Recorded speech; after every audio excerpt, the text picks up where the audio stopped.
আবেদ হও না কেন, আমার মতো ওয়াইজিন হইতে পারো, আল্লাহর জান্নাত তোমার জন্য বরাদ্দ হবে না, ওই কঠিন জাহান্নামে তোমার জন্য ঠিকানা হবে। কথা ঠিক কি না? আল্লাহ আপনি সবাইকে কবুল করেন। জোরে জোরে কোন আল্লাহুম্মা আমিন।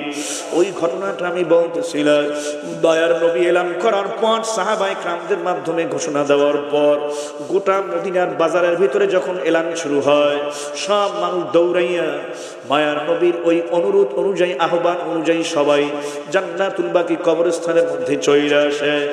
আমার ভাইয়ের, আমার মায়ার নবী তাকায় দেখতেছে প্রত্যেকটা কবরের জিন্দা ওয়ারিসরা সবাই হাজির। এই যে যুবকের কবরের ভেতরে আগুন জ্বলে, কোন মাসওয়ারা আছে? ছেড়ে দেবো, আমি অটোমেটিক ছেড়ে দেবো। আলহামদুলিল্লাহ, আলহামদুলিল্লাহ। হ্যাঁ,